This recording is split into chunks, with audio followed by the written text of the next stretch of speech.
আকাশবাণী কলকাতা। খবর পড়ছি প্রবাল বন্দ্যোপাধ্যায়। বিশেষ বিশেষ খবর। জাতীয় টিকা নীতির সংশোধিত নীতি নির্দেশিকা জারি করা হয়েছে। কেন্দ্র দেশের টিকা উৎপাদনের ৭৫% কিনে বিনামূল্যে বিভিন্ন রাজ্য ও কেন্দ্রশাসিত অঞ্চলকে সরবরাহ করবে। বাকি ২৫% টিকা বেসরকারি হাসপাতালগুলি সরাসরি প্রস্তুতকারকদের থেকে কিনতে পারবে। এবছরের ডিসেম্বর মাসের মধ্যে ৪৪ কোটি ভ্যাকসিন ডোজ পাওয়া যাবে। দেশে এ পর্যন্ত ২৩ কোটি ৯০ লক্ষ ভ্যাকসিন ডোজ দেওয়া হয়েছে। দেশে দৈনিক করোনা সংক্রমণ আজও ১ লক্ষের নিচে রয়েছে। জাতীয় আরোগ্যের হার বেড়ে হয়েছে ৯৪.৫৫%।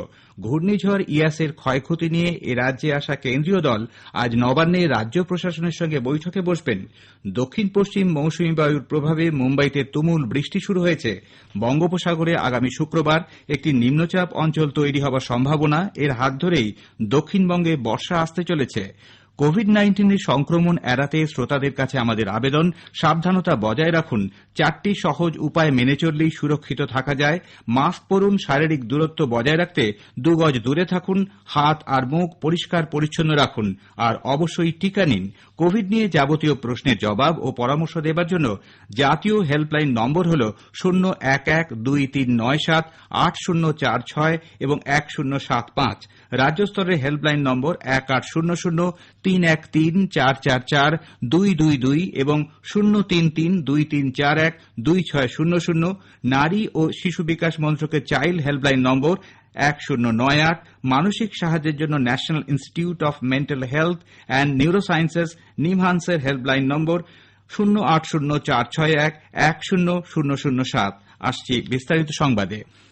দেশে উৎপাদিত কোভিড ভ্যাকসিনের ৭৫% কেন্দ্রীয় সরকার সংগ্রহ করে বিনামূল্যে বিভিন্ন রাজ্য ও কেন্দ্রশাসিত অঞ্চলগুলিকে সরবরাহ করবে।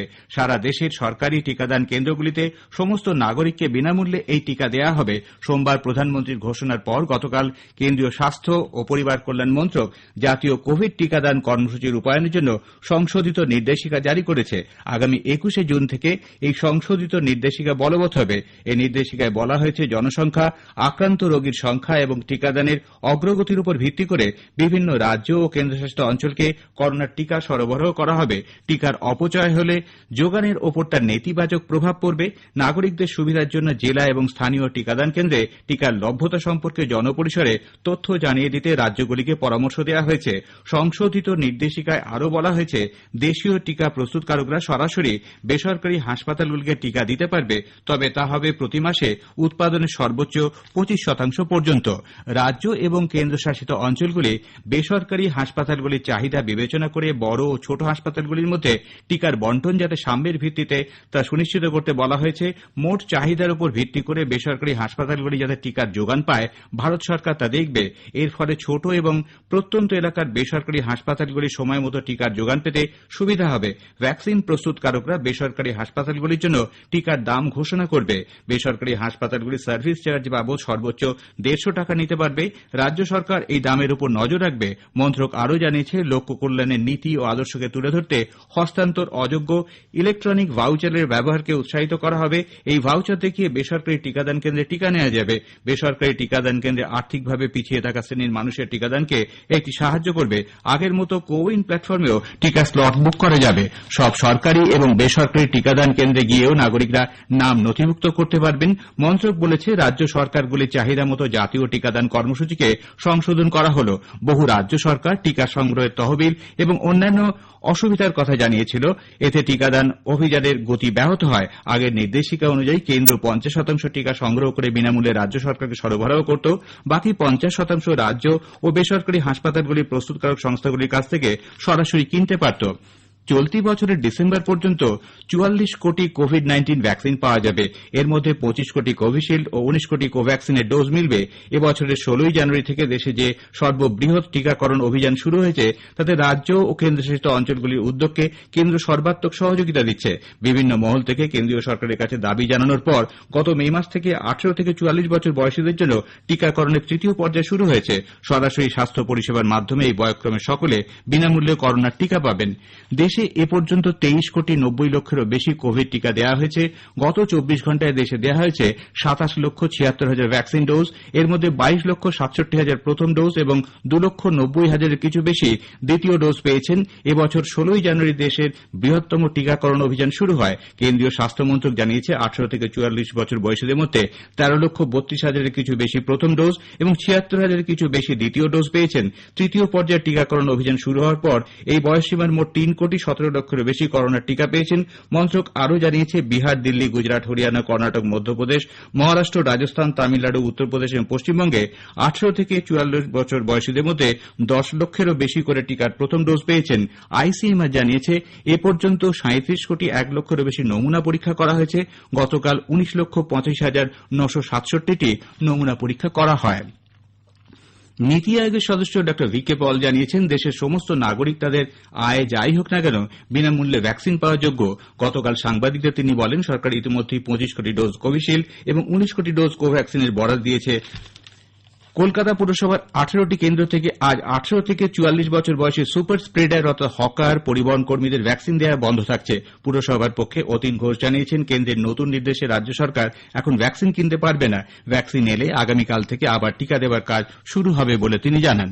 ইস্টবেঙ্গল ক্লাবের সামনে আজ কলকাতা পুলিশ ও এএমআরআই হাসপাতালের যৌথ উদ্যোগে ড্রাইভ বাই ভ্যাকসিনেশন চালু হয়েছে। 4 চাকার গাড়ি করে এলেই এবং কোউইন রেজিস্ট্রেশন থাকলে গাড়ির মধ্যেই ভ্যাকসিন দেওয়া যাবে।